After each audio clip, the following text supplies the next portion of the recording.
My own career. When I was a student at Columbia, one day I was accidentally brought into a lecture by somebody whose name sounds very strange to me. The first couple of years since I arrived in America, English wasn't quite there. And the name sounds like a free lunch buffet type of. But that lecture by Buffett really fundamentally changed the trajectory of my life in America and really gave the career that I enjoyed immensely today. And so it gave me a great pleasure to be back into this type of a setting to communicate directly with the student. Today I want to talk a little bit about the value investing. The basic concept of a value investing obviously is many, many decades old. But today I think it is as relevant as when it was first laid out by Benjamin Graham at Columbia 6-7 decades ago. There's essentially just three basic ideas. The first one is that stock is not a piece of paper that you trade, but is a representative fractional ownership of a company. And therefore, valuing a stock ought to really have a basic variance of valuing the company as a whole. And then secondly, that valuing any financial asset that you have to really predict the future. The discounted cash flow of the future cash earnings. And the future is inherently difficult to predict. And therefore, you really want to leave yourself a margin of safety so that you could be wrong or you could be right. But because the future is a distribution of opportunity, of statistic possibilities. Say you bet on something that at 90% of the chances you could be right, but then a 10% chance occurred, and so all of a sudden it become 100%. So you want to leave enough of margin of safety. In other words, you want to buy at a low enough of a price, even if all the adverse events occurred against you in the future, you will still be in the game. It doesn't mean you won't lose money. It just means that you will not lose so much that you'll be out of the game. Because investing is really a long game. It can play it over the life of anybody's career. And so you want to be really in the game somehow over the long haul.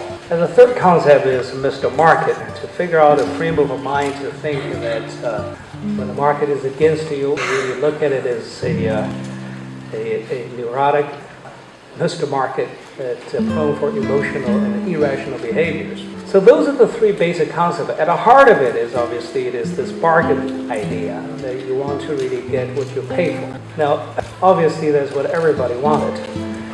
And if everybody wanted the same thing, you would think that all of the professional investors would be value investors. And that's just a thing from the truth. In fact, value investing, as it's properly practiced, constitute a tiny small minority of all the investment professionals.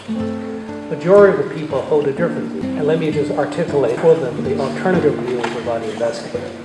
Number one, that yes, stock legally represent the fractional claims, the fractional ownership, but is first and foremost a piece of paper you can trade all the time. And therefore, it follows that successful investing lies in the successful guessing of the stock movement based on whatever informed theories or practices that you can find. And thirdly, that the market is to be respected, indeed to be feared, because they really, through the market, you can actually find a value, and through the market, you can actually buy and sell. So this, here you go, a different view, and it sounds even more persuasive than the first views that I laid out as a value. In fact, I would say majority of the people really follow the latter rather than the former. So as a young student trying to get into the business, which way do you follow? I would suggest that before you do that, you would go to some fundamental studies as to the result of various different approach and philosophies. Unfortunately, there has been numerous studies have done because we kept a pretty good track record of the last 100 years at least. And all the studies have given an unmistaken conclusion that the true value investors, as it properly practiced, have consistently outperform the market, whereas just about all other strategies either match the market or severely underperform the market over a long period of time. Now you can dispute the result of it, but I think the evidence is pretty persuasive. And so the question becomes, if that were the case, of course the study also concluded that the true value investors, that is properly practiced, really are a tiny small percentage of investing professionals. And it's also a very interesting study, but it really do conform our day-to-day observation, having been in this profession for close to 20 years. So why is the case? Why is the case? If the empirical studies conclude overwhelmingly that going through the value investing is the way to go, and the philosophies and the practice are being well articulated for 7 decades and well practiced and being publicized by tremendous successful examples such as Mr. Buffett, as we just mentioned, why not more people follow what they do? Well, it turned out it has a lot to do with human psychology. In value investing, you have to have this frame of mind that if you did your work correctly and the market against you, you should be comfortable standing alone. And this is the concept behind Mr. Market. But that's really very difficult to do. It is a very unnatural thing to do. When the whole market is against you, when everybody else really think you're stupid and neurotic and wrong, and you now tend to think everybody else is a Mr. Market, irrational, neurotic, that is very, very unnatural things to do towards the borderlines of a self-delusion. Indeed, that's probably most people's view about you at the time. You look quite ridiculous and very uncomfortable. In fact, our very evolution requires a certain deal of conformity. Think about over the millenniums, over the millions of years of evolutionary past, our ancestors, our animal predecessors, basically hunting groups. And if one was left out and disagree with everybody else, very easily that one is not the one to survive. So all the genes that have survived in the past are the ones that tend to extreme degree of conformity. And conformity also works very well as for human society, because we are, at the end, at the heart, as social animals. We need that sense of glue of conformity and sympathy, compassion to bring the society in peace and live together. So you need a certain mutated genes, in a sense, to be utterly comfortable to stand alone when everybody else disagree with you. Now that is the reason, at least that's one of the reasons, the financial market in itself is not that efficient. Free market, ever since it was practiced in modern time about 200-300 years ago, has worked remarkably well. But it's worked most remarkably well, primarily, I think, in the goods and services, physical goods and definable services. We have several hundred years of overwhelming evidence to support that one. Every country we practice that one all turn out to be extraordinarily prosperous. Now we also have several hundred years of history of free market as a practice in the financial market, full of disasters, up and down, and extreme movement. It doesn't really work nearly as well when it comes to financial asset. Why is it? Well, the financial asset at the core, in essence, is a discounted mechanism to predict the future. It's the discounted, estimated cash earnings into the infinity.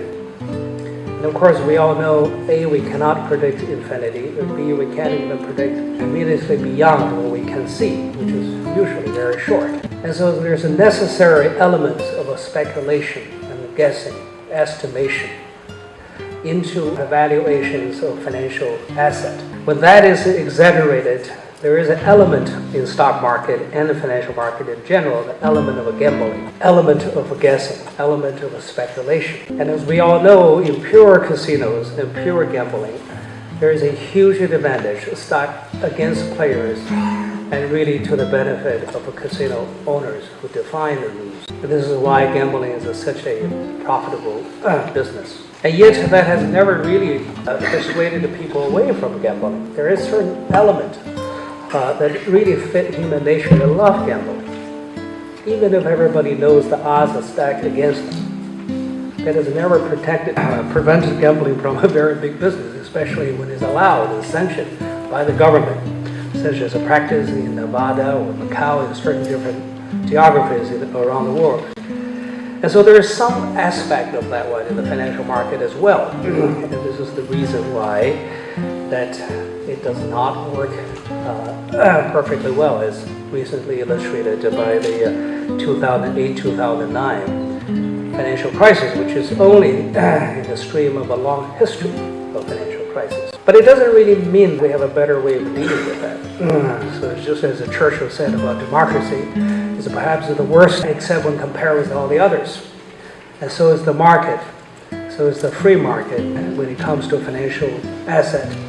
It doesn't work very well. It certainly doesn't work nearly as well as goods and services, but it's still one of the better ways we have come up with in terms of facilitating a flow to financing, which is vital for the workings of modern economy. So it works. So that really is to give us the challenge as a value investor, a true value investor. You just have to really reframe yourself from betting too often. Knowing that the financial market doesn't really work too well, but a lot of the time it works reasonably well. And so you want to really wait for the extreme situation before you can really make a bet, so that you have A, enough of a margin of safety, and B, that you can actually stand against the whole market. That do happen. That requires an extreme discipline of demanding a large amount of margin of safety. Virtually all the successful value investor practitioners really have all that element in common. They do not bet often, and whenever they bet, they require a large amount of margin of safety, so that they will be comfortable in case the market moves against them. And so that they are seizing the opportunities that almost no-brainer. And that really is the most difficult challenges. Most people really do not really have the necessary discipline, mental discipline to do that. And so you would say that in the bull market, everybody at least would call themselves value investors. They buy something, they think there is a 20% discount to what they think is an intrinsic value. And when it goes up, they really trump themselves as a successful, intelligent, and value investor. But then the market really against them, which is very easy. 20% of discount is almost within the margin of error. If the market began to, and you would say that the first one, respect the market and run. That's typically the case. And so when you see a situation like that, that is usually a sign that it's not true value investing as is properly practiced. So as a young student and a young analyst or somebody who's interested in finance, I would strongly encourage you, the best way to do that is to study the successful practices in real life examples or history, but study very well all the examples of the great value investing decisions. I was talking to Asner on the way from the airport to pick me up, so we talked about his favorite stock in Russian oil, which reminds me of one of those great examples of value investing back in the early 90s. As some of you might know, in the early 90s, the Russian went through a shock therapy and went into a free market almost overnight. In a short period of time, they privatized some of the most prized state assets, including local oil and gas property we talk about. And it was so short that most people don't really understand what it's all about. A lot of the people who work in the companies and also ordinary citizens were given certificate about that can really convert into stock ownership, but most people really don't know what it is. So anybody who come along offer them a real cash, which they recognize, they were just afraid to give it away. So as a result of those certificates, at one point it was trading as an extraordinarily low prices. How low is the prices? Forget about the earnings. Just to sort of the asset on the balance sheet. At the time, the oil prices, I think in the 4 or 5 year average, around $20. And the reserve represented by the balance sheet on a per share basis, value of the oil per barrel of the proven reserve at really low prices. Do you remember what was the price? Anybody remember? It was $20 per barrel traded on the open market. Anybody can imagine how low did it go? 1 cent on the dollar.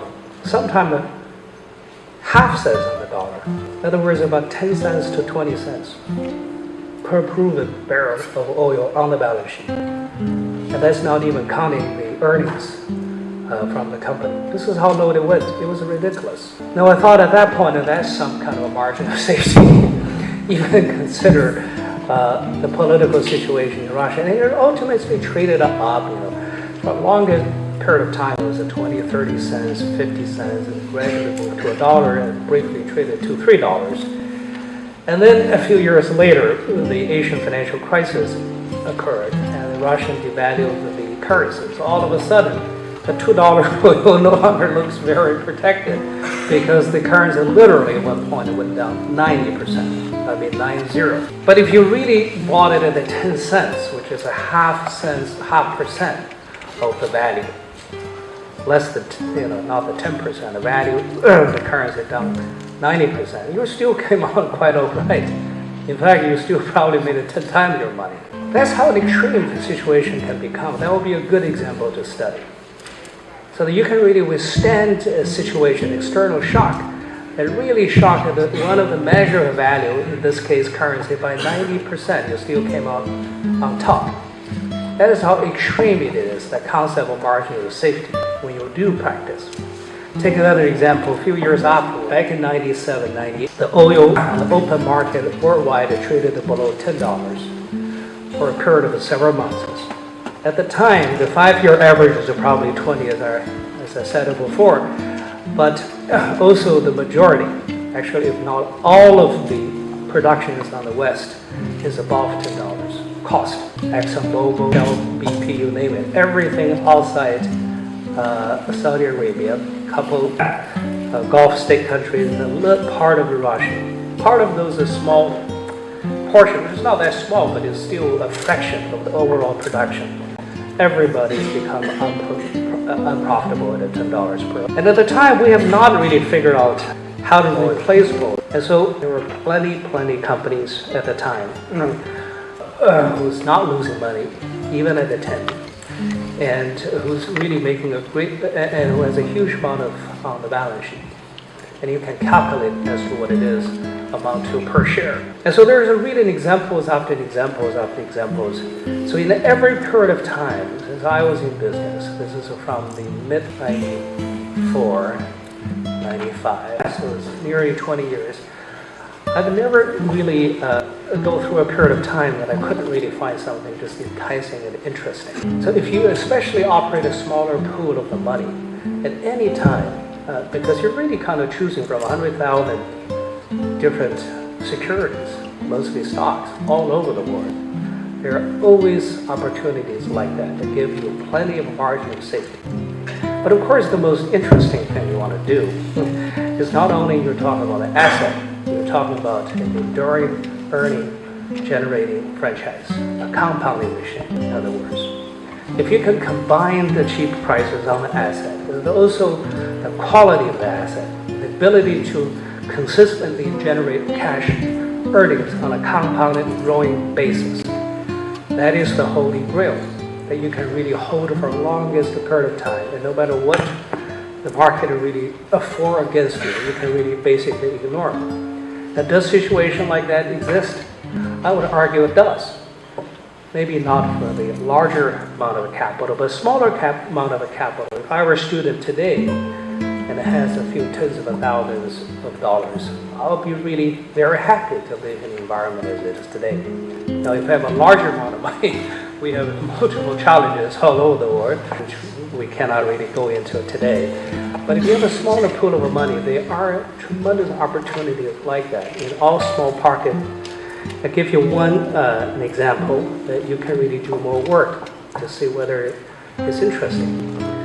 In career, there's a form of the securities called a preferred securities. Essentially, it is a non-voting common stock that pays slightly more preferred dividend, not much, but it cannot vote.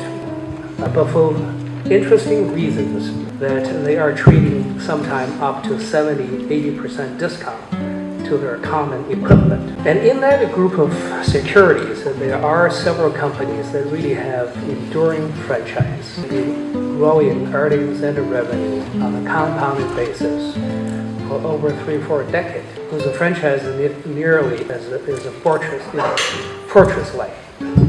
Great earning power machines, and they still have a lot of opportunity of expansion. And trading at prices that is essentially just a tiny fraction of what it really should be worth in an open and a private transaction if you buy the whole company.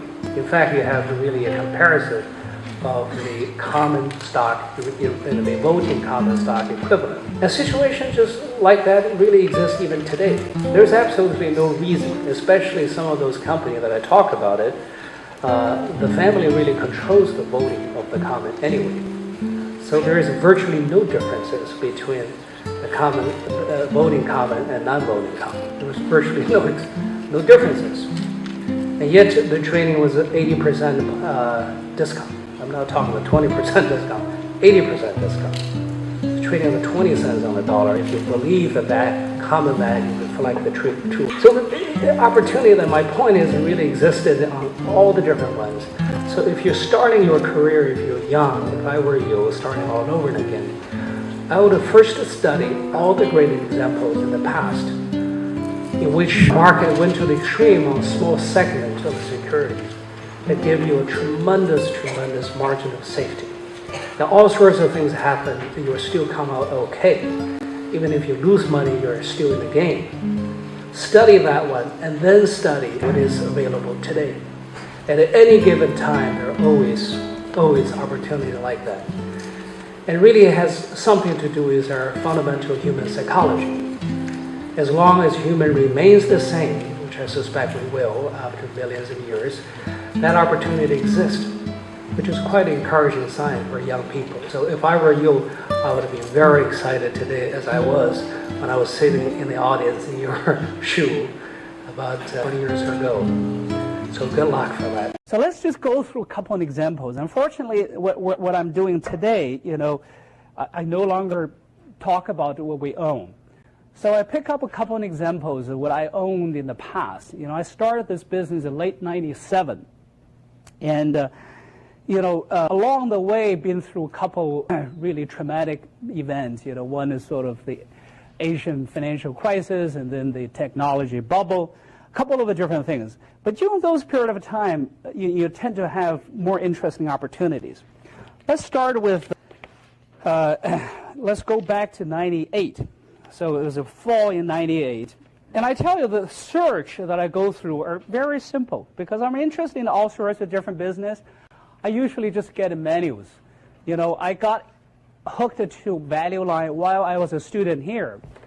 Every issue as it comes out, I just, love to read the whole thing from beginning to end because that's really the best kind of education if you want to have an encyclopedia, knowledge base, and database, which you have to. So just to go through that page after page after page is just enormously helpful. And the first thing I always check is sort of the new low list. The new kind of a low is the book, low is the P, low is this, low is that. That really attracts me more than the new high list. Now this actually, I don't have any more of my copies. I get rid of that. So I asked them for reprint, and the number is not right. I mean, I was looking more of somewhere around, I think it's a September or something, August, that when the stock was roughly around 28. So this is 46. It's not right. So it's roughly called at 28 to 30. Now you look at this one. What is the first thing jumps to you? Somebody give me a quick read. Yes. I found that the stock price fluctuation, Right. high and low change every year. Yeah, yeah. Anything else? Yes. It's just falling off a cliff. Right, right. Anything else? Now, if you're investors, you don't really care where it was traded before, actually. All I care, and I tell you what I look for, is I first look at the valuation. And if the valuation doesn't fit, I don't even want to really kind of go beyond. So what do we know about the valuation? Yes? Yeah. Yeah, well, that's a good point. And what is the constitution of the book value? So everything, every time you see is below book value, you want to say, what's in the book? What's in the book? How much is the book? What? Well, that's simple. You can just call it a 28, and then you got a what? 11.5 million shares, roughly 300 something, low 300 million. Just do approximate. You don't have to really do all the quick ones. And you'll see where it is. Now, the working capital is almost a 300 million, in a sense. And of course, it was the end of the Q3. And in retail, what do you know about kind of the end of a Q3 in retail? This is really where your kind of a quick encyclopedia knowledge really helps you. All retailers have built up a huge amount of inventory the last quarter. So you look back to the previous years to say what is normal like, because they're going to really collect a lot of cash by the end of the year. So you say, okay, so it's a 300 million. It's almost the entire book value, roughly 275 million, is in the working capital. Everything else cancel each other. And so you probably collect about 100 million cash at the end of the quarter if you look at the other 2 years. So roughly you got a 200 million liquid asset and plus 100 million of fixed asset. And if you do a little bit more study, you're going to see there's entirely buildings and real estate, basically. So 300, and you're trading roughly 300 million. And so 200 million is a liquid asset, and then about 100 million is in real estate. So you've got a pretty decent protection on the downside. So what do we know about the earnings, the cash flows? And the ones you want to really pay most attention is basically kind of the pre-tax and pre-interest earning, the unleveraged. And you want to compare that with unleveraged capital that is needed in the business to get you a sense of what kind of business you're having, how much they're making. Give me a quick sense. How much is that? Well, if you're skilled, it shouldn't really take you more than 1 second to find that out. You got 13% roughly of operating margins of 850 million. So you get roughly, 100 million, 110 million? And what is your deployed capital? How much capital is deployed in the business, roughly?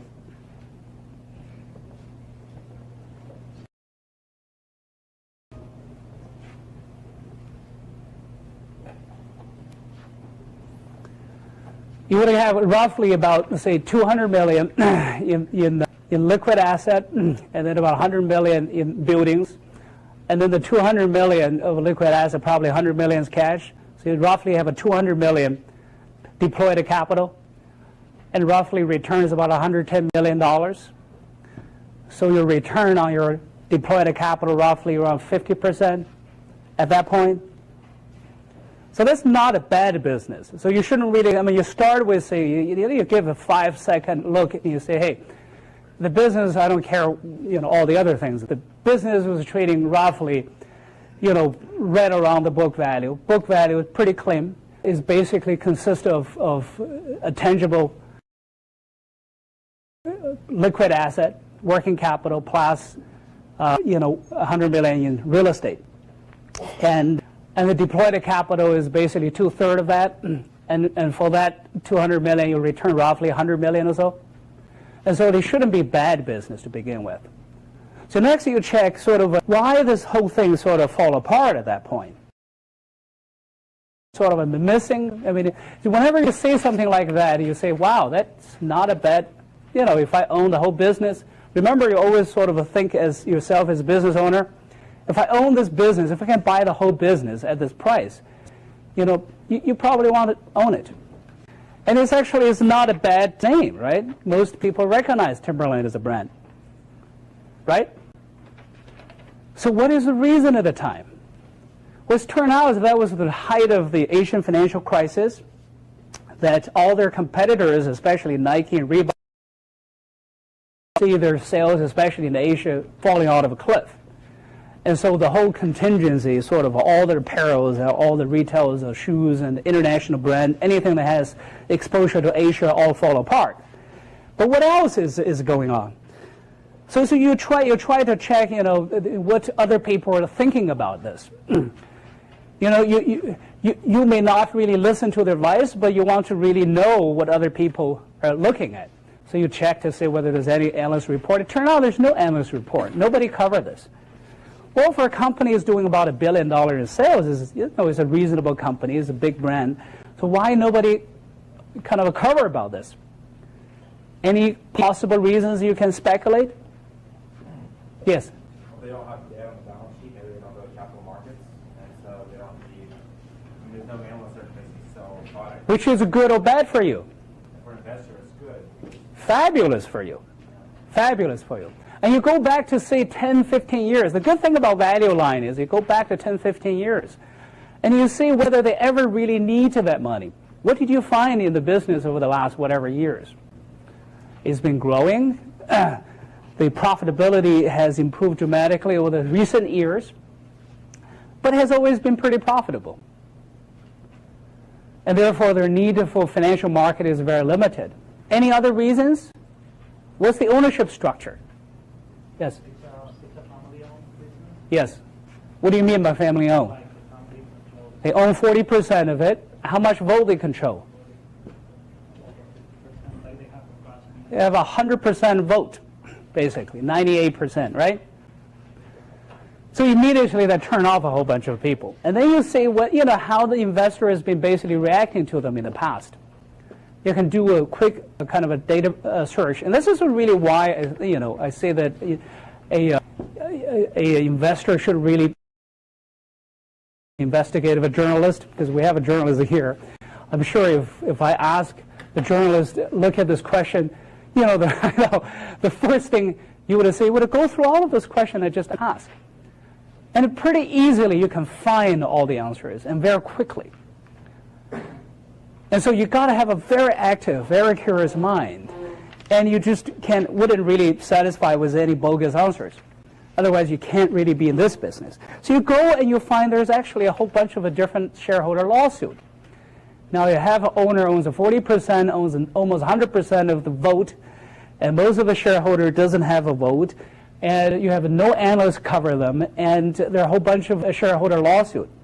So immediately that if you don't know anything about the business, if you're the 95% of the other investor, what conclusion you would draw? What would be your conclusion? If you were kind of, a normal mutual fund or a hedge fund trading-oriented investment manager, what would you say to this situation now that you find all this information, please? Because there is not enough good information to really touch the stock. Yep. So therefore, it doesn't worth to own it. Right. It's too risky. Anything else? Yes. I probably think, the problem is temporary. Right. And the stock is small case, non-liquid. Right. So I may not put my money in. Right. Anything else? Yes. Be concerned about the liquidity. Yes. Anything else? You guys are not skeptical enough. Well, would you really worried about that management might be milking money from the company? Might be manipulating their books because they control everything. There's virtually no constraints on what they do. And the fact there are a whole bunch of a lawsuit that tells you they complain about something, right? So what do you do next? What do you do next? Well, yes, that's one thing. Anything else? What? Check the court records. Absolutely. You download every single piece of the document of the court cases, every single case, and read them from page 1.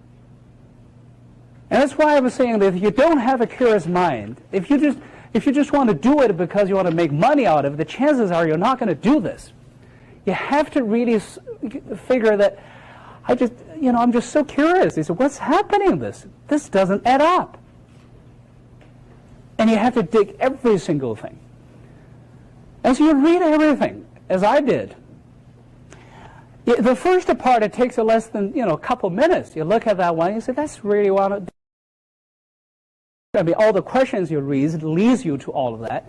So upon I can possibly find, all the cases I can find, all the cases really come down to really one thing. Actually, it's basically one complaint. It's just multiple filings.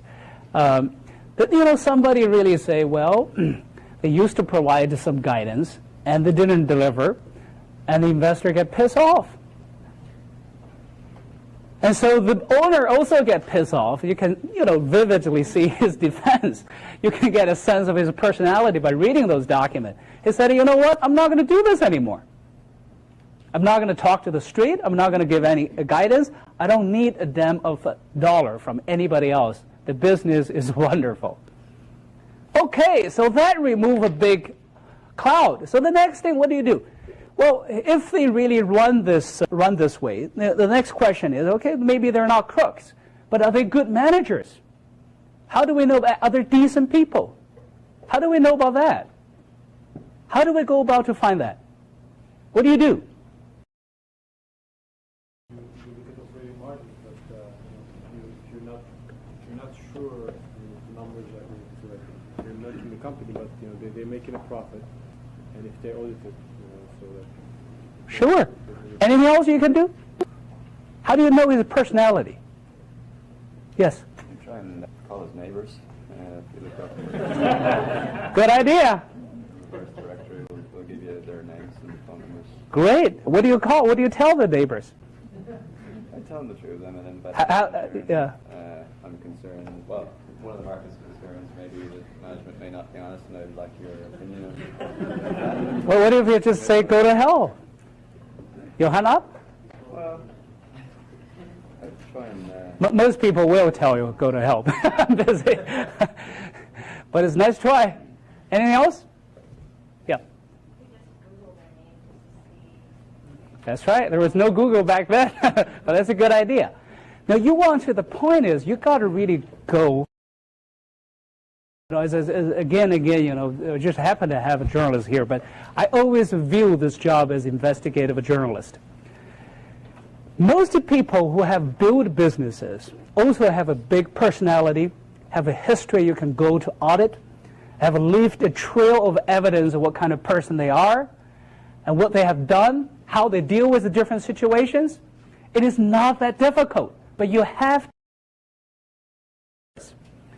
Most professional managers wouldn't really consider that as a part of the business. But I'm telling you, you're the 5%. If you end up to be the 5%, maybe you're not. But if you try to be that 5%, that's what you do. You go to see their community. You go to the church or synagogues. You go, you go visit everybody. You sort of get yourself to be part of that. And you introduce yourself to all their friends and families and neighbors. Don't just call them. Go there. Spend a few weeks there. It's worth it. It's worth it.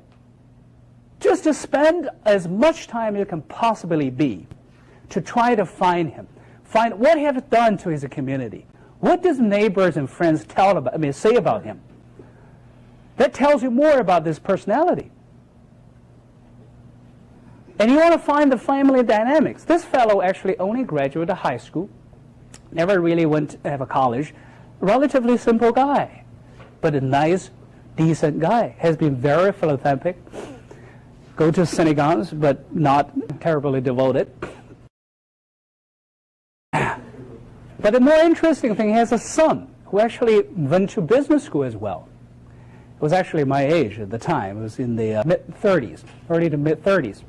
And at the time already assumed to be a COO of the company. So I did all the things I suggest to all of you. I did further, and I find what this son's, all the board of the father and the son's on. And I find one of the board the son was on actually is run by a friend of mine. So I invite myself to be on the board. So I joined on the board along with the son, and we become very close friends. And then I really know what's going on in that family. It's turned out this is one of the most admiring family I've ever met. They are people of the highest integrity. They're wonderful. And they also happen to be brilliant businessmen. So after all of that, the stock actually still trading right around 30s. And so that's sort of, you kind of answered, you sort of know, did I miss anything? You sort of say, probably not, I didn't miss anything. The other 95% just don't know, or their industry imperative does not allow them to do anything about it. So what do you do at that point? What do you do? Buy. How much you want to buy? Suppose we have $100. What? 40.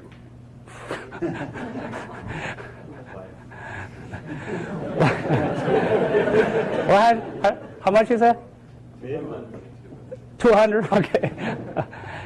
Well, I like to talk to this class because you guys are not polluted yet. Now, if you go to join a fund, the first thing people would tell you is, oh, gee, don't do anything more than 25 basis points. And then you go with maybe 50 basis points, you do 1%, that's 100 basis points. They use a basis point. So every number sounds big, Boy, we're going to do 50 basis points. That's a big deal. That's what it's like. That's what it's like. So keep your innocence, because right now what you're thinking is the common sense. Think about how much effort you put in to get this damn thing right. Think about how good it is. You have virtually no downside. You're trading roughly about 5 times. And the next thing I did is I actually went to all the different stores to see why in the last few years the margin improved substantially. It turned out there was a fad going on especially in the inner cities, that all the little kids want to have, the Timberland shoes and jeans, and boy, the things that, all the store manager tell you, they couldn't really get enough stock. And you look at how much of their international business, how much is actually in shoes and in Asia, less than 10. What they make out of that, less than 10% out of the 10% of the 27%. So you calculate all of that, you say that all of them are gone, you're losing money. So what? It reduces your earnings by less than 5%.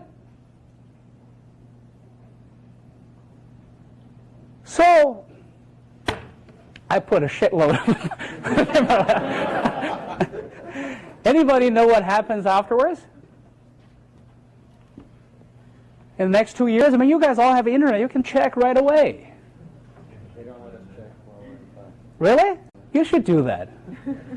You should. Why do you want to listen to all this shit? You just do whatever you want to do. As I said, you're right not because other people tell you to or agree with you. You're right because you need to do that. You need to check on that. All of those things should come to you in no less than 5 minutes. Otherwise, you're just not a good analyst. If you're not a good analyst, you'll never be a good investor. Seriously. So you have to at least technically train yourself to be very, very proficient with all of that.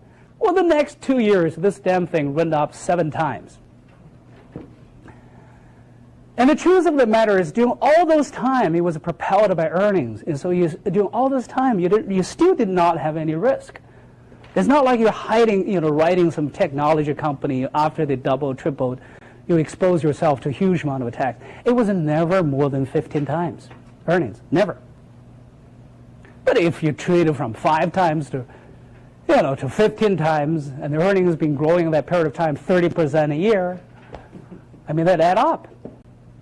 That add up. And the other took over as a CEO, and he had entirely different ideas about how to run a company. He was very articulate. One of the most articulate person I ever met. Still is. So he doesn't mind to talk to analysts. He initiates earning guidance, but analyst meetings. And the first meeting, guess who? How many people showed up? It was him, me, and another analyst. 3 people. 3 people. And the last analyst, when I sort of went somewhere in 2000, the end of 2000, the room was just absolutely filled. It was nearly 50, 60 people. A major street broker house kind of initiated some kind of a coverage. So that's I know when I have to sell. So I sold everything.